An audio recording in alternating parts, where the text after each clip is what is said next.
They fined me $500 for letting my grieving daughter hold a fishing rod. $500 for the one quiet hour where her shoulders finally loosened and she remembered how to smile.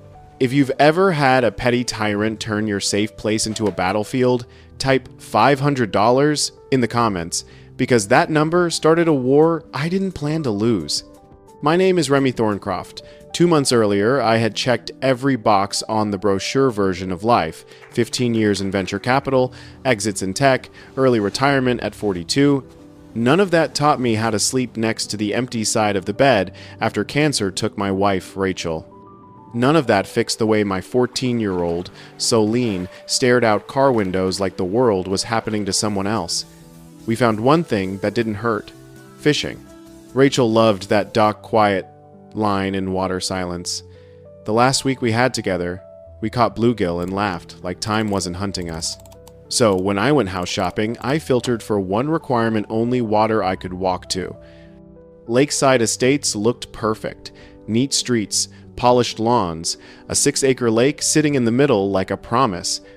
The realtor said there was an HOA, the usual keep the grass short, keep the paint tasteful, then did a tiny pause before adding that the president, Karen Wellington, was very dedicated to maintaining property values.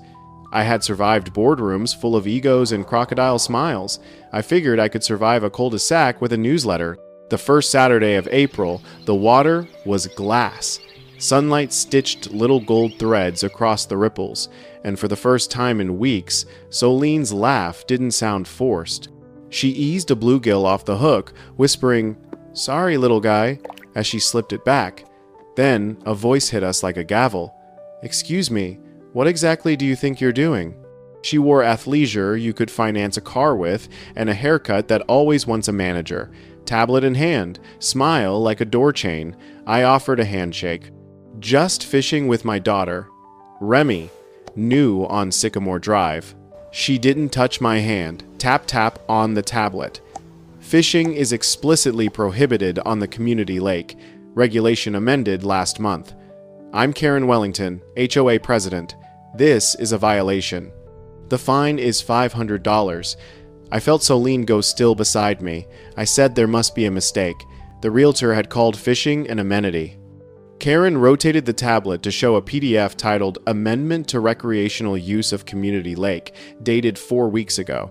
All residents were notified via email, she said, like a prosecutor resting her case. Ignorance is not an excuse. Check your spam folder. I asked why the sudden ban. She started talking about environmental and safety concerns, hooks injuring wildlife, the smell of bait, disturbing residents sipping coffee on their patios. Her eyes did a quick inventory of our tackle box like it was a biohazard. Then she added a line that slid right under my skin. New residents sometimes struggle to adapt to our community culture, people who are more accustomed to different types of neighborhoods. Solene's eyes filled. That's the part that burned. This wasn't about a rule. This was about making us small. I told Karen we'd pack up, asked her to email the updated regs and the invoice. Her smile said, victory, the way a cat smiles at a bird bath. Back home, I opened every folder, inbox, promotions, spam, trash, no notice, nothing but lawn care coupons, and a reminder from a streaming service I keep forgetting to cancel. I printed the HOA documents anyway. The covenants, the bylaws, the amendments that look official even when they're just dressed up control. I read until my coffee went cold. The lake was listed as common property for the enjoyment of all residents. The HOA could set rules for safety and maintenance under a lease agreement with the original developer. Lease. That word blinked. At sunset, I stared out our back window and watched a party at the lakeside gazebo. Music. Laughter. Wine glasses catching orange light. Karen at the center like a hostess on a magazine page. So environmental concern didn't apply to amplified speakers and open bars, but it did apply to a barbless hook and a teenage girl trying to remember her mother. Got it. If you've ever felt that heat rise in your chest, the kind that says, not today, hit the like button so this story finds the people who need it. Because I made a decision right there. I wasn't going to teach Solene that bullies win if they sound official. I was going to teach her what to do when someone weaponizes rules. The next morning, I met an older gentleman walking his dog past our mailbox. He introduced himself as Merrick, 3 doors down, retired attorney. When I mentioned the fishing fine, his face did a little weather change. He said, "Ah, you've met our neighborhood monarch." Then, quieter, "Come by for coffee. I'll show you how the crown got made." His living room smelled like good beans and old books. On the table, manila folders, sticky notes, highlighted lines. Merrick explained what most neighbors never read past page 1 to learn that the lake wasn't owned by the HOA. It was owned by Meridian Development Corporation, the builder. The HOA leased recreational use for 30 years, and the clock, he said, was almost out. Less than 2 months left. Renewal wasn't automatic. I asked what happens when it expires. He said Meridian could renew, sell to the HOA, or sell to someone else. He also mentioned whispers that Meridian was cash tight. Projects stalled, debt stacked, assets quietly sold to whoever could pay fastest. And Karen, Merrick said, she knows how to sniff a weak flank. The phrase sat there like a map. I went home and started my own brand of due diligence. Business filings, county records, meeting minutes people forget live on the internet forever. I found Karen's day job, owner of a boutique real estate firm fronting a web of LLCs with names that sound like wallpaper patterns. Lakeside Investments, Sierra Vista Holdings, Wellington Properties. I pulled up social posts of her hosting waterfront parties at the same shoreline where she'd slapped me with a fine. Community atmosphere, she called it in one caption, standing in front of a champagne bucket. I kept reading the governing documents until I reached the part that mattered. The HOA controlled usage only through the lease. The lake itself belonged to whoever held the deed. The deed did not say HOA. The anger started to cool into something sharper. Money teaches you one harsh truth. Systems aren't sacred, they're engineered. People like Karen bank on most neighbors being busy, tired, polite. They weaponize that politeness. I've seen what happens in boardrooms when someone with a clipboard says policy and everyone else nods. The fix is simple. Learn the policy better than the person using it against you. So, I built a binder. I labeled tabs like I was prepping for trial. Lease. Amendments. Violations. Financial ties. I marked one tab with a question mark and wrote, "Who actually owns the water?" Because if the HOA just rented the right to control it, then the landlord's signature decided the future, not Karen's clipboard. That night, I stood on our porch with Solene. The party had quieted to clinks and low talk. She asked why that lady hated us. I told her some people love rules more than people, but rules can be rewritten. She asked how. I said, "You read the fine print, then you flip it." She smiled. Small, but it was there. I went back inside and opened a fresh document on my laptop. Title: Lakeside Ownership Pathways. Bullet 1. Confirm Meridian status. Bullet 2. Identify renewal terms. Bullet 3. If asset is distressed, explore acquisition. I didn't know if it would work yet. I only knew this. If the lake was the last place my family felt whole, I would figure out who held the keys, and I would take them out of Karen Wellington's hand. The next morning, I took Merrick up on that coffee invite, and that's when the curtain really lifted on the theater of Lakeside Estates. His house smelled like cinnamon and quiet defiance. The walls were lined with law books and pictures of a man who used to fight bigger bullies than our HOA president. He poured my coffee, looked me dead in the eye, and said, "You've got money and a conscience. That combination tends to scare people like Karen." Then he pulled out a folder thick enough to make a judge sigh. Inside were documents that spelled out everything the HOA didn't want residents to know. The lake wasn't HOA property at all. It was leased from Meridian Development Corporation, the original builder, under a 30-year recreational agreement that was about to expire. And when it does, Merrick said, tapping a line highlighted in neon yellow, Meridian can sell the lake to anyone they want, including your new best friend, Miss Wellington. I stared at the page, trying to process the absurdity of it. The HOA was acting like royalty over something they didn't even own. "Let me guess," I said. "Karen's trying to buy it for herself?" He nodded. "Through her company. Not for the community. For her own profit." That's when Samuel Washington walked in, holding a leather briefcase and wearing the kind of calm you only see in people who've outlived scandal. Retired banker, soft voice, sharp eyes. Merrick said he'd been keeping records data on HOA violations, board spending, house sales.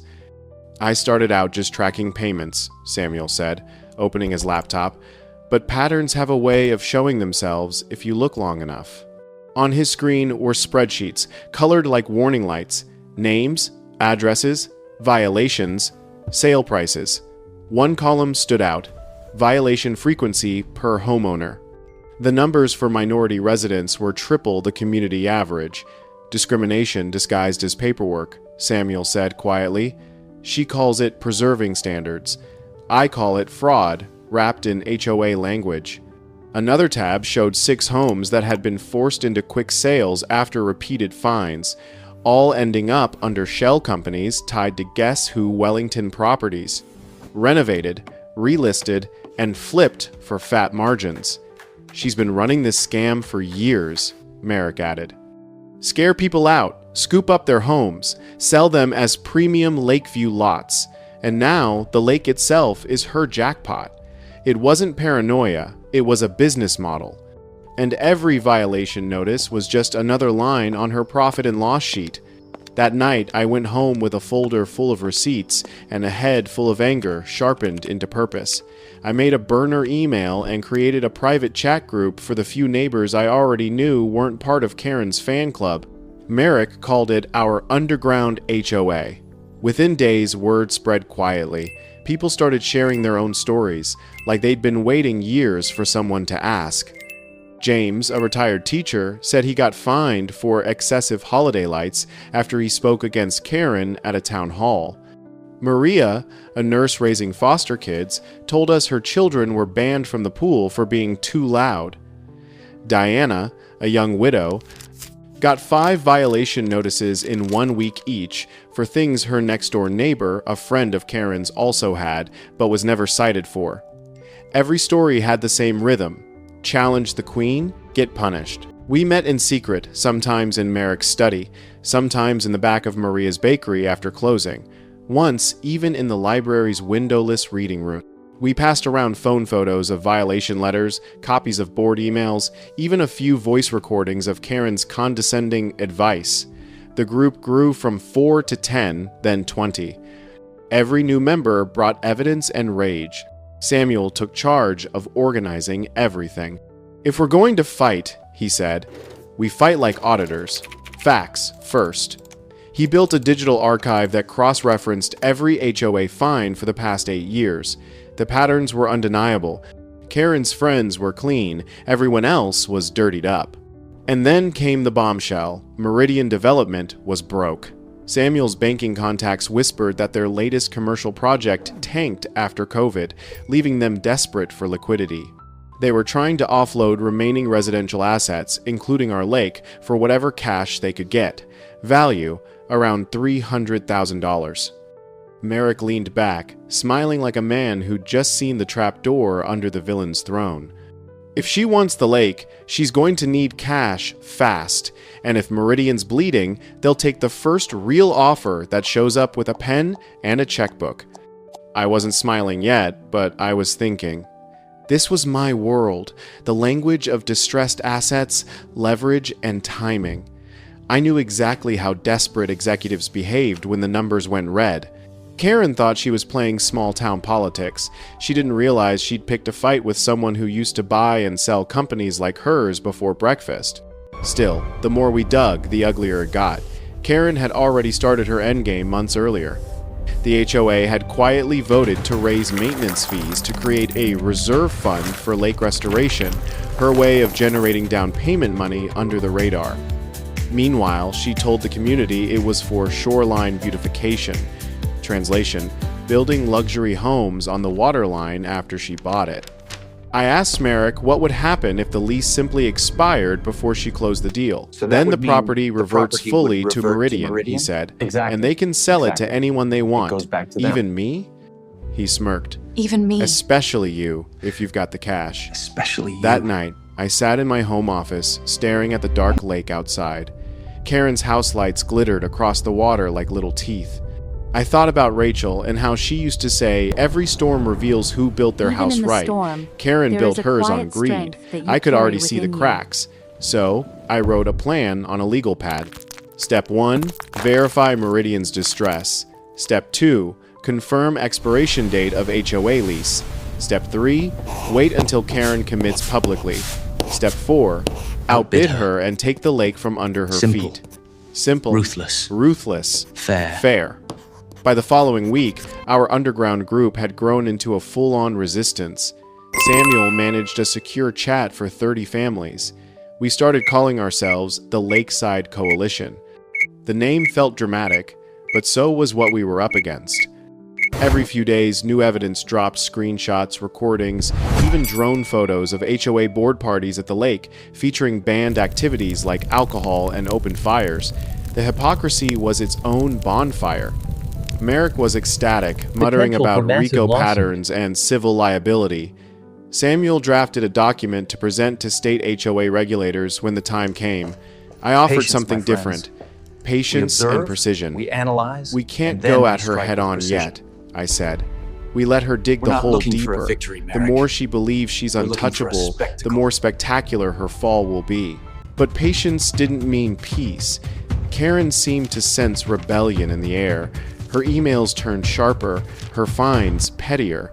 She started inspecting lawns with a tape measure and showing up unannounced at people's doors.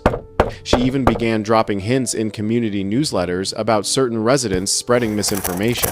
The neighborhood started to split those terrified to speak, and those ready to burn down the HOA, metaphorically if they had to. Meanwhile, I had my eyes on the bigger board: Meridian, the lake, the clock. And that ticking sound wasn't just the lease running out, it was Karen's countdown to her own undoing. Robert Chen chose a coffee shop 20 miles away, the kind of place where the barista knows everyone by first name except us. He slid into the booth across from me and didn't waste words. She's got a 60-day all here. exclusive negotiation here. window with Meridian, he said, stirring nothing into his coffee. Karen pitched herself as the community savior. Reality? She's scrambling for investors, collateral, anything that moves. Meridian is bleeding and wants out yesterday. If a clean all-cash offer lands on the desk, they'll break the exclusive on a technicality and close fast. He raised an eyebrow. Is that the face of a man with wires to the money?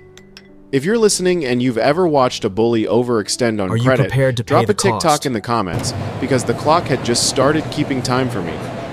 I asked him for the real number, not the brochure price. 300, he said. They'll call it 300. 350 for optics, but 300 gets the CFO to breathe. Fine. Problem is, Karen's offer is structured like a juggling act: 18 months, mezzanine financing, a prayer. He lowered his voice. You walk in with a cashier's check, they'll Yes, hand you the that's pen. correct. Execute I immediately. didn't walk, I ran. Not literally, but my calls moved like I had a helicopter. By sundown, I Set had a the meeting. single-purpose LLC ready: Thorncroft Holdings, neat and quiet, a clean bank line, counsel on standby. I told I Robert hope to you set the understand meeting. the value Make of it this boring on opportunity. paper, I said. Boring closes. Drama gets you voicemails. Karen must have smelled the shift in the wind, because the next week felt like living under a magnifying glass. Violation notices started landing like hail. Improper weed control 100. Unauthorized landscaping materials 200. Mailbox paint shade taupe versus the right taupe 200 more. My favorite? A citation for temporary obstruction because Solene left her bike in the driveway and ran inside when her phone buzzed. The notice included time-stamped photos, which meant someone had eyes on our house. You ever had a stranger measure your life with a ruler? That's what HOA abuse feels like. The pressure seeped into places rules shouldn't reach. Solene came home with tear-glossed eyes. Brianna's mom said, "We don't belong here," she whispered. She told people you're trying to bring down property values. I almost packed boxes that night. The gut-level urge to shield your kid is louder than any strategy. If you've had to choose between a plan and your child's peace, tell me I'm not alone. Then Robert texted 3 words that turned the volume down on panic. Environmental assessment, clean. Meridian had run their standard tests. No hidden liabilities. No bad chemicals waiting to bankrupt a new owner. The CFO called me the next day. We met in a quiet conference room downtown. Just me, Robert, and a man who looked like he hadn't slept since Q2. I didn't pitch. I presented a number. $350,000. All cash. 7-day close. He exhaled, like someone had cracked a window. "You understand this could get noisy," he said, meaning Karen. I smiled. Noise is her love language. Paperwork is mine. He signed the preliminary agreement. We left with a handshake and an email trail. If you've ever felt the floor tilt back in your favor, that's the exact angle it took. While the lawyers papered the deal, Karen went from petty to performative. Appeals I filed against the bogus fines were lost, then denied, then never received. An emergency inspection appeared for my deck, built a decade ago by the previous owners. Suddenly, a municipal priority thanks to the mayor's cousin in code enforcement. My mailbox got measured. My grass got photographed. Someone slid an unsigned note under my door. Some communities just aren't a fit. I kept the note. I keep everything. I also kept reading. The HOA rules, their amendments, the state statutes under them. That's when I found the fuse Karen had been lying about. She'd teased a special assessment for lake improvements, a cash pump for her private purchase, telling neighbors it needed a simple board majority.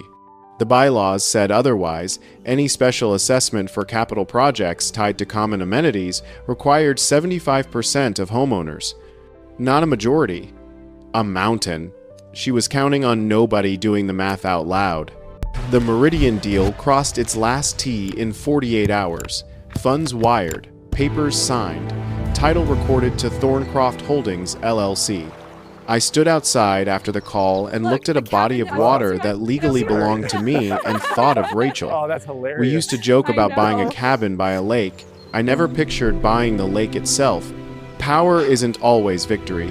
Sometimes it's a tool you hold very carefully because someone smaller is watching. I waited for relief to hit. What hit first was responsibility. I didn't tell anyone. Not yet. Karen had scheduled a splashy vision presentation, Yes. posters and renderings and buzzwords about elevating Lakeside. Let it happen. Let her strut. The more she promised, the further she'd have to fall. I told exactly 2 people, Merrick, who grinned like a fox who'd just found the henhouse keys, and Samuel, who asked for one thing, time to line up the receipts. Karen responded to the rising murmur of dissent with sharper teeth. People in our coalition woke It's up to 1 tape millimeter measures too in their long. flower beds.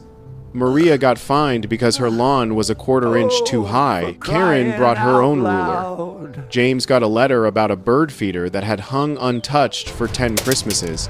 Diana was cited for improper trash alignment because her recycling bin sat 6 inches too close to the garage. It would be farce if it weren't stress. Funny how weaponized tedium can grind a person down. The neighborhood began to split like ice. Some people were exhausted. Ashamed to admit I they can't were say this afraid of a publicly, but woman with a thank you. clipboard. We've needed someone to Others push back started for a forwarding long time. emails to our group at midnight. I can't say this publicly, one message read, but thank you. We've needed someone to push back for a long time. Samuel kept our archive meticulous. He charted violation spikes next to HOA votes and mapped them against property sales. The pattern looked like a heart monitor during a panic attack peaks every time Karen needed leverage. At school, the whispers ticked up. Solene sat alone at lunch twice in 1 week. I came within a phone call of a realtor. I even drafted the message in my head. We're moving for family reasons. But that night, the title company emailed the final confirmation. Deed recorded, clear, no encumbrances. You own the lake, Robert wrote, unnecessarily, but beautifully. I put my phone down and went to Soline's room. "We're not leaving," I told her. "Sometimes the way out is through." She nodded, brave in the way kids learn to be when the adults finally act like adults. With the deed in my desk drawer, my focus sharpened. I hired a water quality consultant to test the runoff and a security firm to map camera placement around the shoreline. Not to weaponize, just to stop lies before they start. I also drafted a restoration plan that read like a promise. Native plants along the bank, catch and release guidelines, a kids' ecology class on Saturdays. If we were going to take something from Karen, we were going to give something back to everyone else. The final piece clicked when I printed the page about special assessments and highlighted the 75% requirement in electric yellow. I could already hear Karen's voice selling the community a majority myth. I pictured the room when I'd read the line aloud. I pictured the silence that follows truth when it's simple and written down. So, I waited. Karen polished her crown and lined up her slides. The mayor smiled from a distance. The board rehearsed their nods.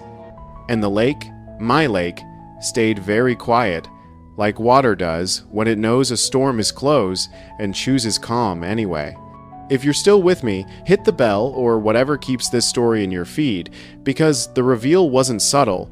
It was a light switch. And once it flipped, no one in Lakeside Estates would ever see Karen the same way again. Karen didn't ease into her next move, she kicked the door in. The emergency HOA meeting arrived with a subject line that read, like a sales pitch, "Elevating Lakeside Estates, a premier vision." Translation: Open your wallets, trust the Queen. She stood at the podium under soft lighting, hair sprayed into place like a promise, and rolled through slides that turned our lake into a brochure. Strategic reimagining, she called it. A curated shoreline experience. The fee hike would be temporary and necessary, $50 more per month from every home, supposedly for critical maintenance. She never mentioned her private negotiations with Meridian. She never mentioned that the maintenance would pave a runway for her personal development play. She didn't have to. She wore confidence like armor and tossed around words that make polite people nod. She also couldn't resist sharpening her teeth on me. Without using my name, Karen warned the room about certain new elements, sowing division and financially unstable residents who might be attempting to undermine our values. The crowd did its quiet suburban murmur. Some glanced at me, some didn't. Samuel rose and spoke calmly, correcting the record on the HOA's finances and reminding everyone that special assessments required more than a board nod and a buzzword. Karen smiled sweetly and brought up a years-old IRS mix-up Samuel had already resolved, framing it like a moral failing. Gaslight, distract, humiliate her greatest hits album. Here's the thing about power built on performance.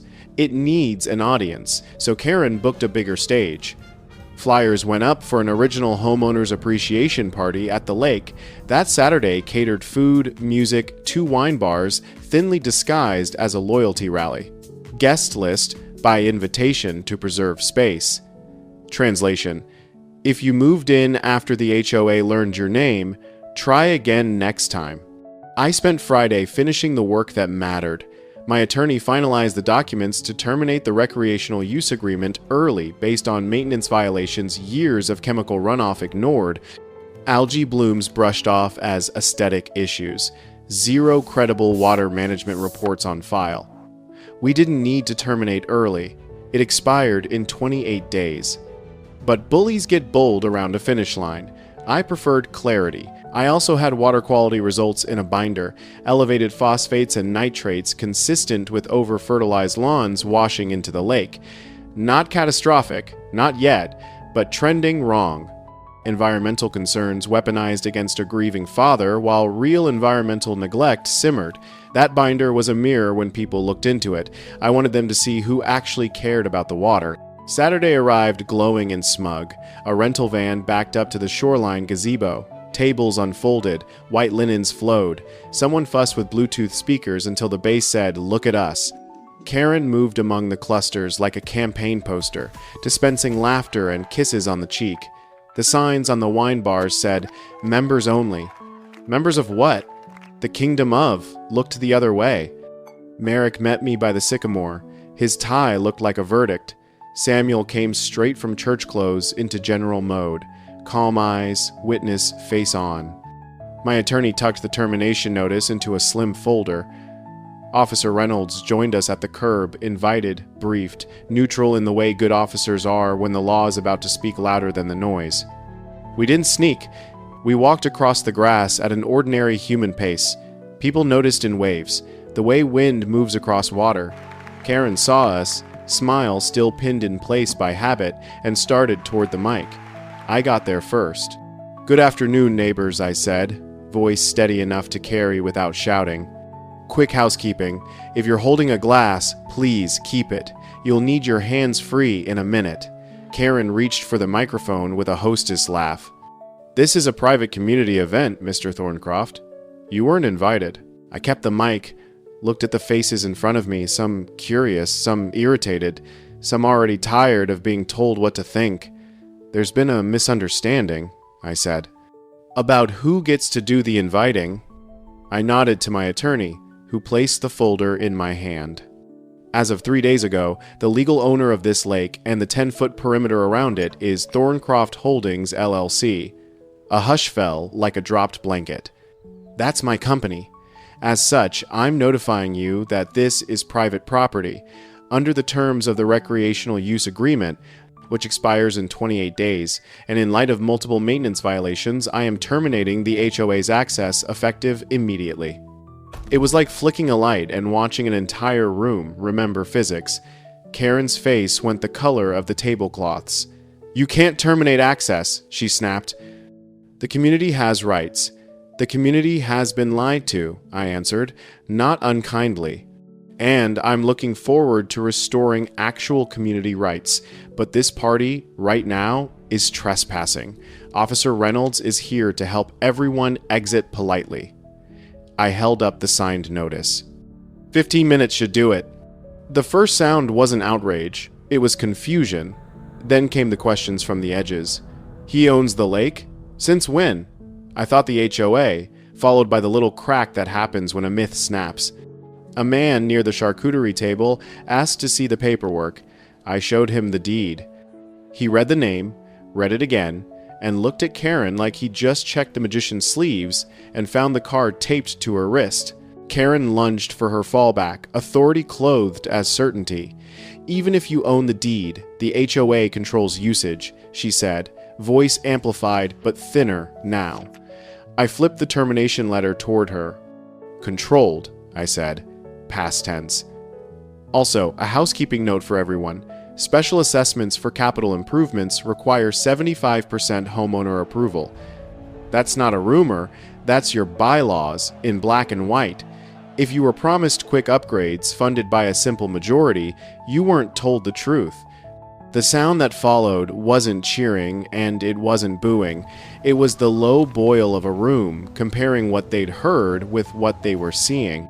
People started packing plates quietly, the way passengers pack when a pilot says unexpected delay.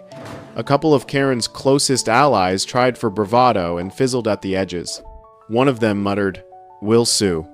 Merrick, louder than he needed to be, said, "On what grounds? Fraud by disappointment?" Officer Reynolds did what good officers do. He kept things human. "Folks, let's head out," he said, gentle as a school crossing.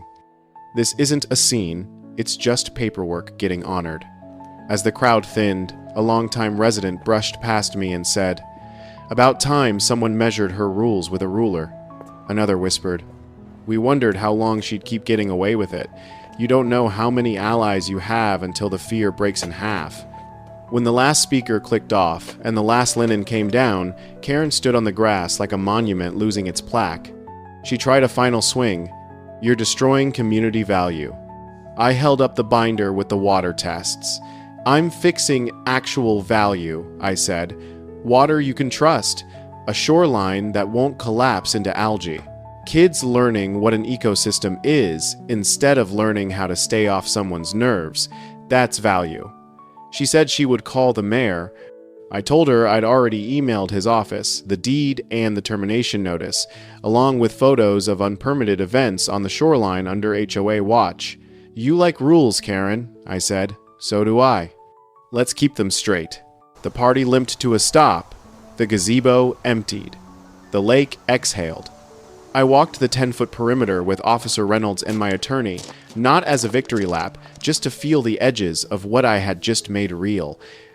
Then I stood alone for a minute and listened to the kind of quiet you get after a hard truth finally says its name out loud. By Monday morning, the ripples turned into waves.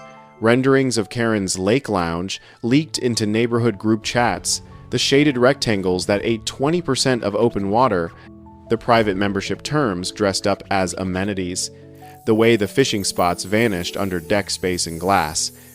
People who had smiled politely at her speeches started messaging us privately with subject lines like, "I didn't know," and "What now?" The mayor's office tried a soft press release about zoning discussions, which Merrick shredded before lunch with 2 citations and a paragraph that translated to, "Absolutely not." I hired a small security team to install cameras along the shoreline, not to play gotcha, just to stop the narrative from getting hijacked again. No trespassing signs went up at measured intervals because clarity prevents conflict. I scheduled meetings with a local conservation group and a biology teacher from the high school, and we drafted an outline for Saturday morning ecology classes for kids. If you take something away, you owe people something real in return. We weren't building a velvet rope around water. We were building a reason for kids to touch it and care. Karen kept swinging in the days that followed. An emergency legal committee convened in whispers. A threatened injunction fizzled on contact with the deed. Someone floated the phrase eminent domain in a chat. Merrick laughed so hard he cried, then filed a letter that read like a brick wall in polite English. Meanwhile, the neighborhood's tone changed by degrees you could measure. Less deference in emails.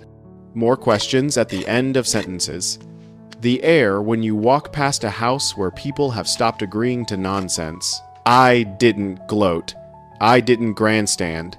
I took calls, answered questions, and sent copies of the bylaws to anyone who asked. The lake went still in the evenings like it was learning a new name. And somewhere between one sunset and the next, the story stopped being Karen's show. It started being ours. By Tuesday, the shoreline wore new truth like a uniform. Signs went in private property. No trespassing clean font. No swagger. A small security team started quiet rounds. Not to scare people, just to stop the petty gotchas before they started. I called the local paper and stood by the water with a clipboard that actually meant something. "We're turning this lake into a living classroom," I told the reporter. The numbers don't lie. Phosphates and nitrates are high from lawn chemicals. We're planting native grasses, restoring the bank, and opening a kids program on Saturdays so they learn the difference between a rule and a responsibility. If you've ever wanted your neighborhood to be more than a postcard, drop a "restore it" in the chat, because this is how you trade theatrics for care. The reaction wasn't instant applause. It was confusion, suspicion, then curiosity. People had been trained to cheer whatever the HOA blessed, and side-eye whatever it didn't. But when our test results posted on the community board and a biology teacher commented that they'd been trying to get the HOA to address runoff for years, heads started turning. The next day, a parent messaged asking if her son could bring a friend to the ecology class. Another neighbor offered to donate buckets, nets, and gloves. The mood shifted from "Who gave you permission?" to "What should we bring?" Karen, of course, went on offense. She filed a lawsuit accusing me of destroying community value. It died in court like a sparrow hitting glass. The deed and the expired lease ended that flight fast. She pushed the board to issue new fines against me, then floated a lien idea that fizzled when 2 board members refused to sign. She tried to bend the mayor's ear into a zoning squeeze, and that press whisper evaporated under the sunlight of plain statutes. When performance loses audience, it gets louder. Louder didn't help.